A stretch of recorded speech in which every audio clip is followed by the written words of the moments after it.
Welcome to Woking Up. White supremacy. White supremacy is the fringe of the fringe. This is a mini-series brought to you by Polite Conversations. All of a sudden we can't talk about Neanderthal DNA anymore. Here I'll talk about my journey into and out of being a new atheist Sam Harris fan. In and of itself, that video is not evidence of racism. I'm your ex-Muslim host, Ina. No, not the right-wing kind. Thank you for tuning in. This is how the left will die.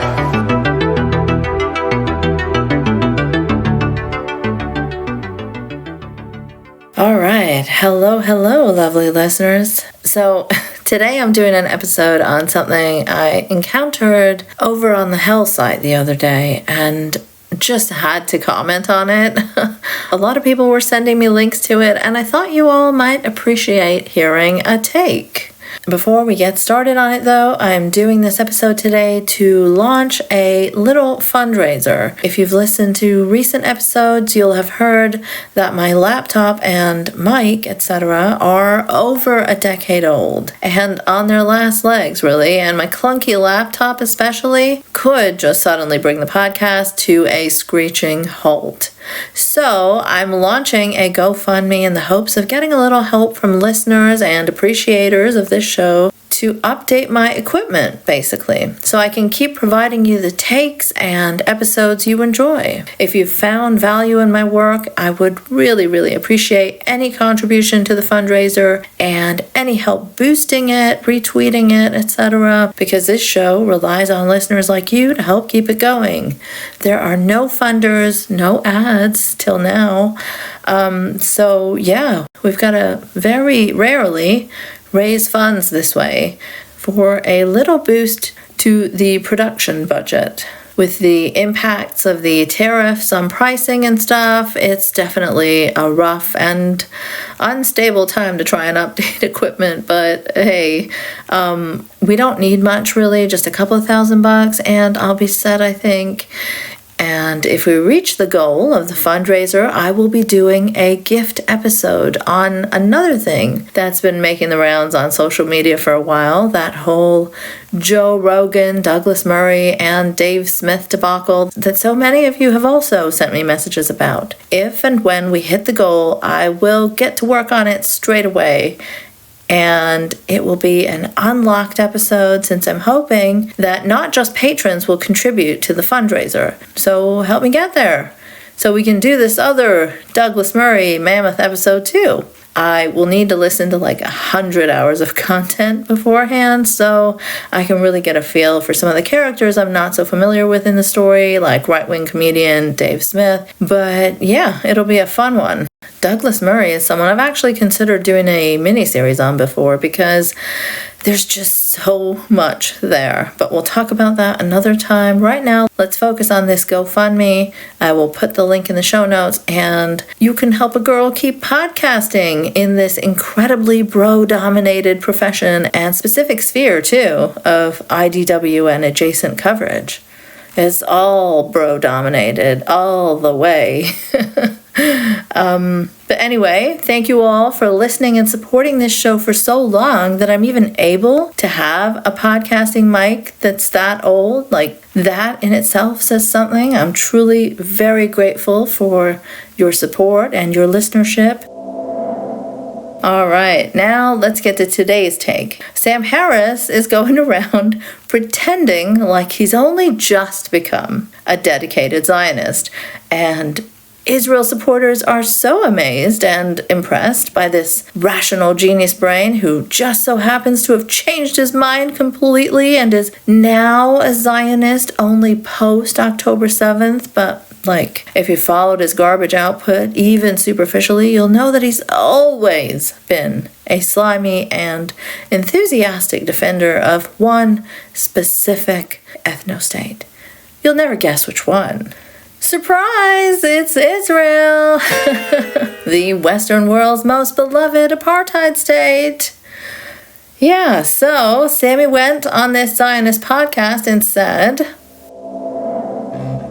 you are an atheist and Jewish. Can you tell us how that balance changed or shifted for you after October 7th? I'm still an atheist. I'm still a secularist. I still think that we're paying an intolerable price for the religious balkanization of our world. And I think before October 7th, you could have said that I was not a Zionist. And I think before October 7th, you could have said that I was not a Zionist. You could have said that I was not a Zionist. Was not a Zionist. Not a Zionist.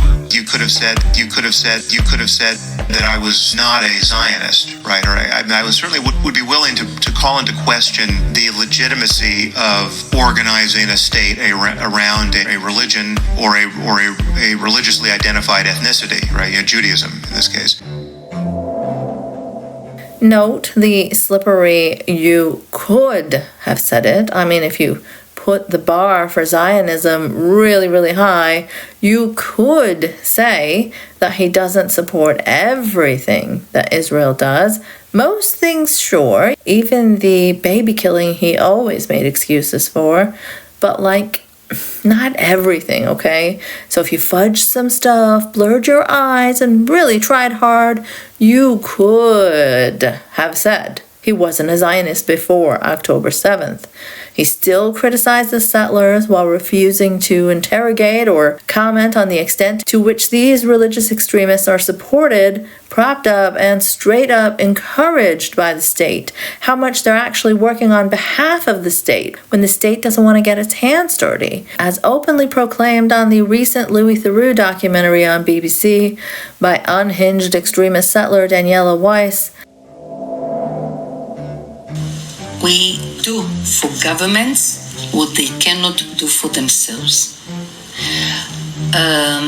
Even if you take Netanyahu now, he's very happy with what we do here and also about our plans to build Jewish communities in Gaza. He's happy about it, but he cannot say it. He says the opposite. It's not realistic. Good! We will make it realistic. It's not forcing the government, it's helping the government. It's step number one in politics. You don't force the government, you give the government the courage, the ability, the public support, the political support. Of course, the documentary is now being called anti-Semitic. Louis Theroux is being called anti-Semitic for speaking to the settlers and letting them expose just how extreme their views are in their own words. How very dare he? But anyway, one could say that Harris has been superficially critical of these types as part of his religion bad philosophy, and if they didn't look at anything else, one could somehow twist that into believing he wasn't a Zionist by some ridiculous definition. Once I released a podcast some years ago titled "Why Don't I Criticize Israel?" and there I gave a fairly equivocal and frustrating defense of Israel. Frustrating, was it? To defend Israel? Well, we'll look into how frustrating it was for Sam when he was supposedly not a Zionist later in the episode, but let's stick to this recent clip for now. Frustrating defense of Israel. As someone who believes that we are paying this intolerable price for sectarianism, I was troubled by the seeming contradiction in defending the Jewish state. Also note that his main criticism here, like a fucking teenager, does not expand beyond religion bad. How can you say that I don't criticize Israel when I say religion bad under my breath all day long? Is that not enough for you wokes?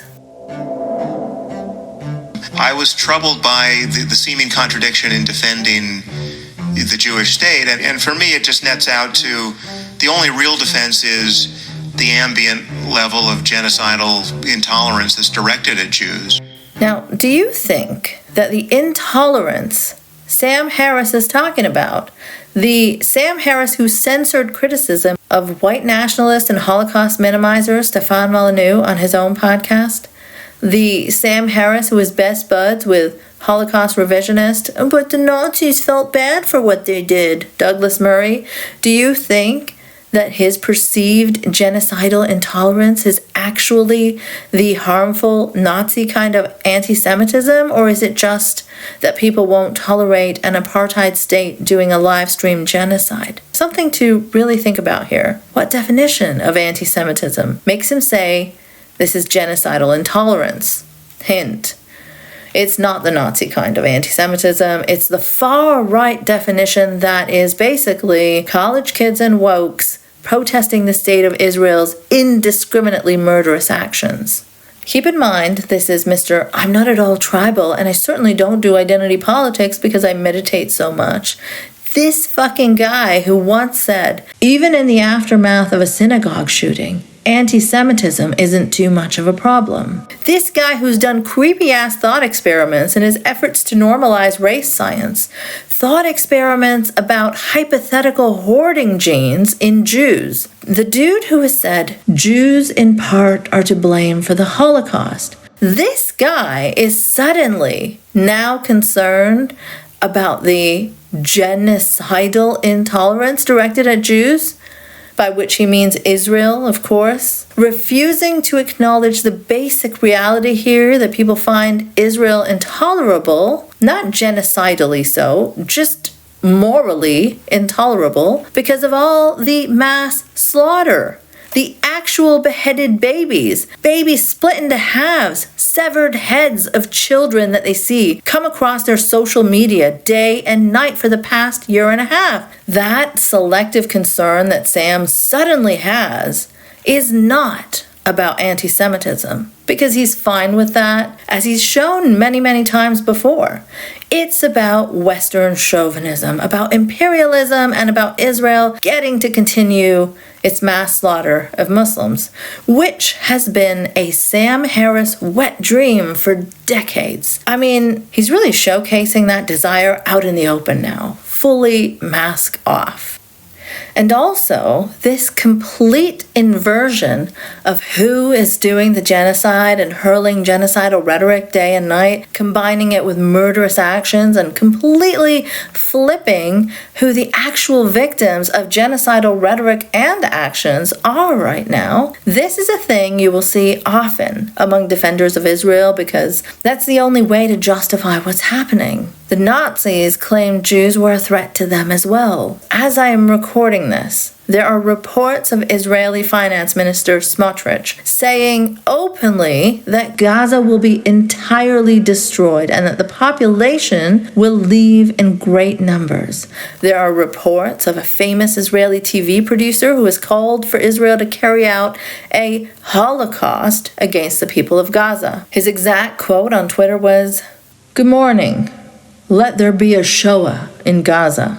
And in another post he wrote, "I can't understand the people here in the state of Israel who don't want to fill Gaza with gas showers or train cars and finish this story. Let there be a Holocaust in Gaza." New York Times even quoted Netanyahu referring to something that is pretty much another way to say final solution. Quote, "It's time to launch the concluding moves." Remember, out of all the times to be concerned about genocidal anti-Semitism, Sam Harris chose this time, while Israel is actually carrying out a brutal genocide for all the world to see and hiding behind quote-unquote anti-Semitism when criticized for its actions. Anyway, let's see what Sam says next. The only real defense is the ambient level of genocidal intolerance that's directed at Jews, right? I mean, and yet before October 7th, even there, I felt like I was paying lip service to the legacy of the Holocaust. My heart was really not quite in it. I was paying lip service to the legacy of the Holocaust. My heart was really not quite in it.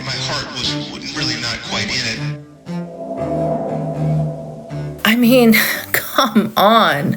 If these hosts actually cared about anti-Semitism at all, this utterance by Sam should have set off all kinds of alarm bells. Why was he just paying lip service to the legacy of something as horrific as the Holocaust?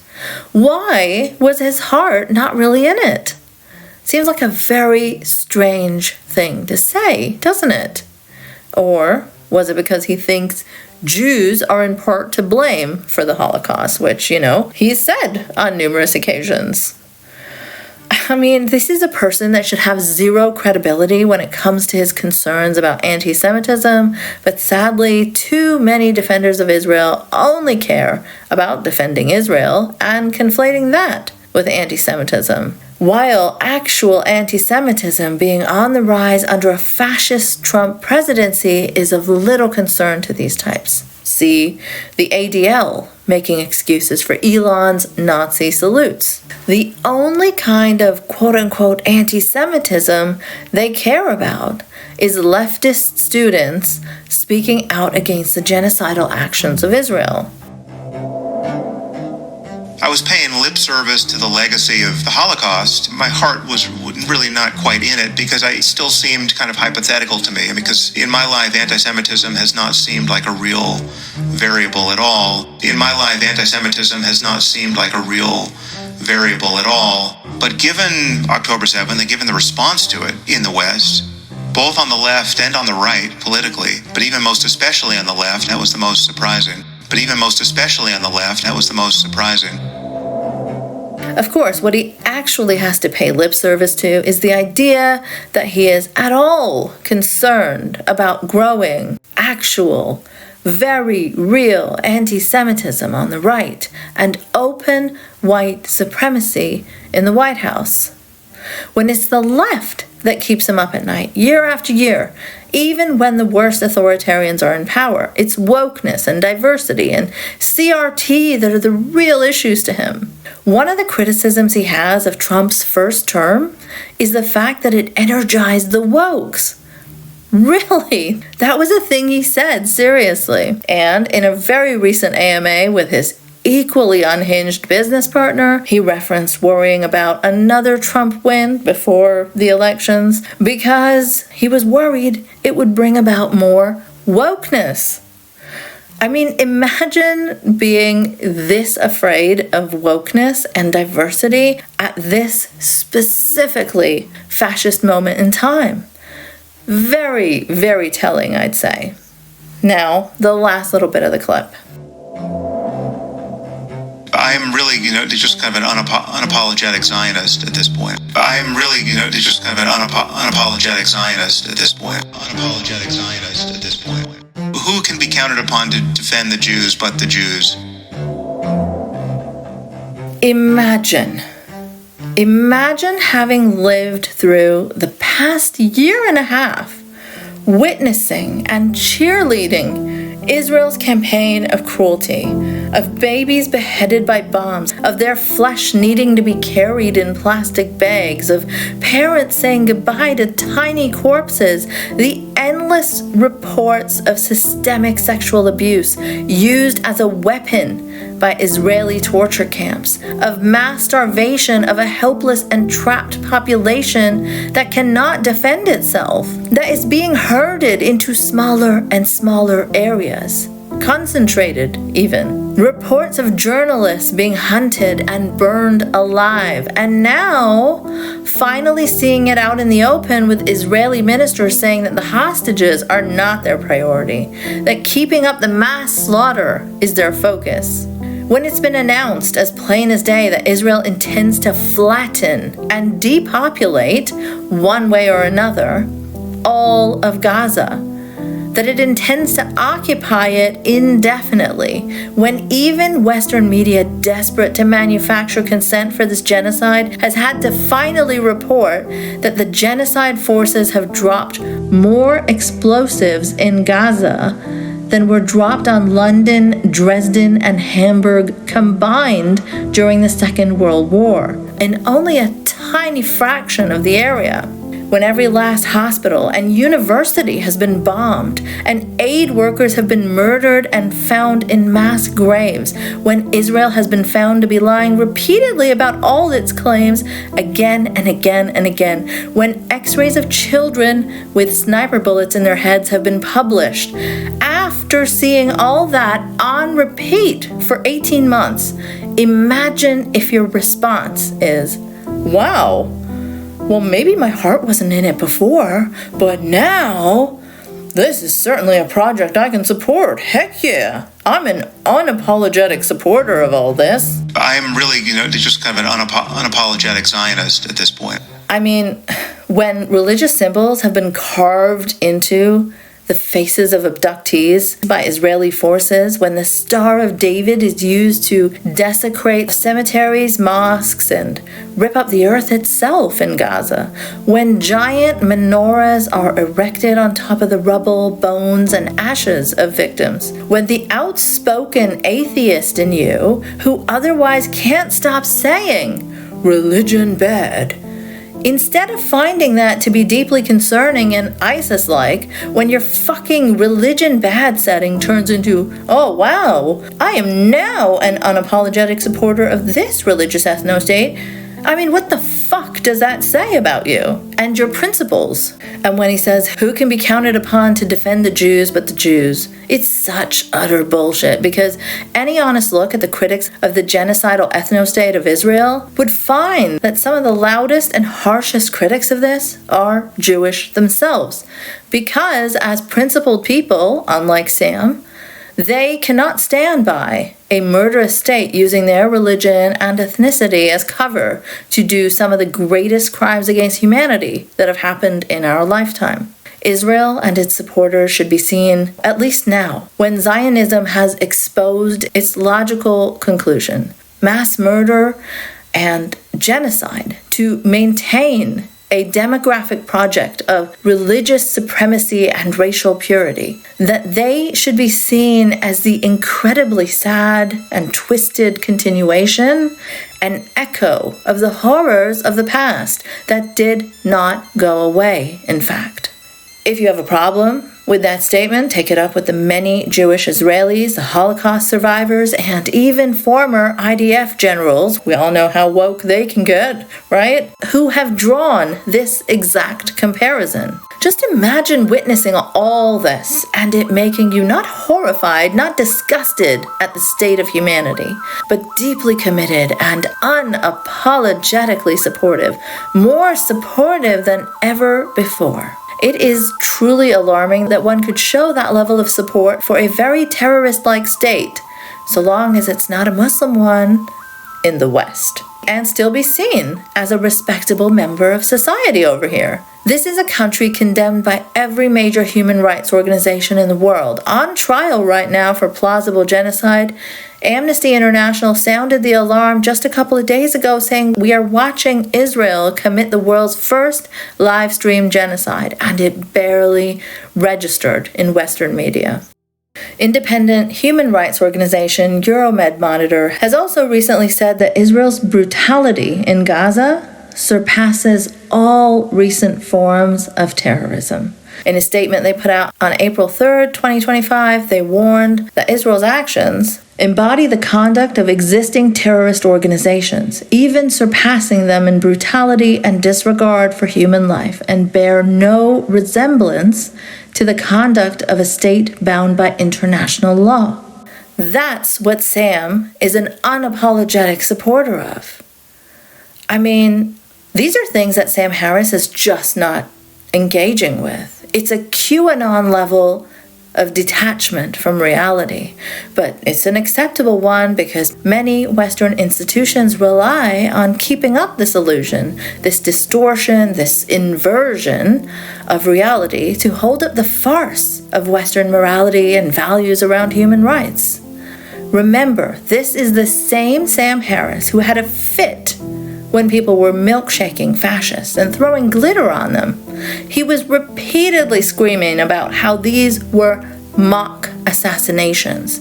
The same Sam Harris also wrote an article titled In Defense of Torture, and recently wrote another Substack post praising Israel's pager attack, which killed civilians and children, titled Sometimes Violence is the Answer. It's the same Sam Harris who said sometimes when you see a few videos of Antifa, you want the far right to show up. The wildly differing stances on violence here are explained by only one thing: their targets are different.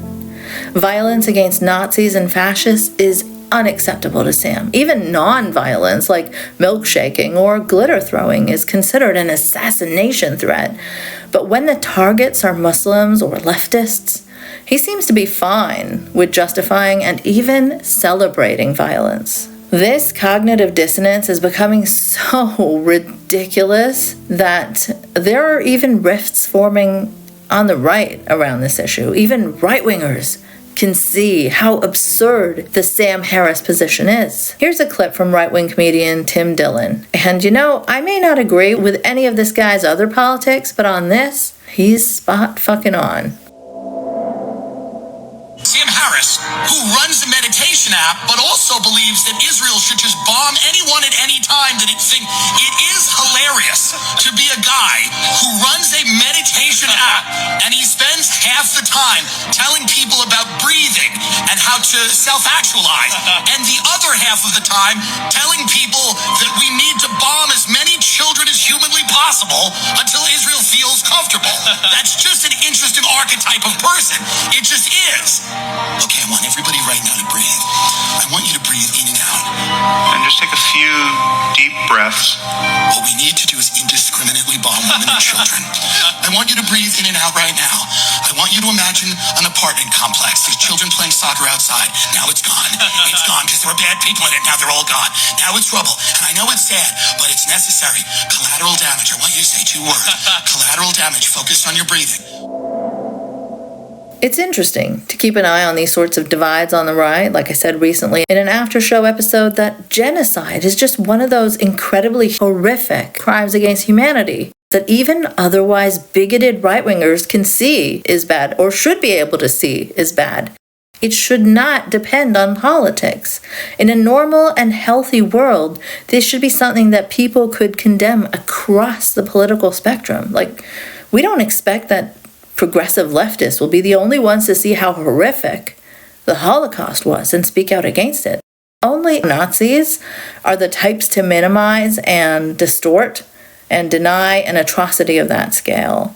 Yeah, we should be seeing the minimizers and deniers of this atrocity through a similar lens. Now, for the next Patreon exclusive part of the episode, I wanted to run through that episode that Sam Harris did in 2014 titled, "Why Don't I Criticize Israel?" that he mentioned in the clip we've been talking about. Now remember, this is from before he apparently became an unapologetic Zionist. It's from 11 years ago. So let's see how un-Zionist he actually was, eh? Just popping in here to remind everyone about the fundraiser I mentioned at the beginning of the episode. Please consider supporting this tiny little leftist podcast that urgently needs new equipment to keep going. There's a very fun Douglas Murray episode in it for everyone if we manage to hit the goal. And hey, think of how upset you'll make IDW fans by assisting this show to continue and improve. I will leave the GoFundMe link in the show notes and would appreciate any and all help. Even help just sharing the fundraising campaign. And now back to the Woking Up episode. Straight off the bat, as this episode begins, his desperation to defend Israel at any cost is obvious, despite his claim of not really being a Zionist before October 7th that we just discussed. The episode, as I just said, is from 2014, so around the time of another murderous quote-unquote war carried out by the well-armed state of Israel. So this was a 7... Please subscribe via patreon.com/nicemangoes to access the full episode. At first, this episode will only be available via premium Patreon tiers because the miniseries are always released there first. You can, however, help unlock this episode and make it public by either signing up via Patreon or by leaving a review on Spotify or Apple Podcasts. I'll unlock when I hit 10 patrons over the $1 tier or when we get 25 new reviews, whichever we hit first. Please subscribe via patreon.com/nicemangoes to hear the full episode. By supporting on Patreon, you'll get access to all Patreon exclusive content, including Woking Up, and early releases of polite conversations too, as well as special patron events like AMAs and Skype chats. If you enjoy the show, do consider supporting, because without listeners like you, deep dive content like this isn't possible.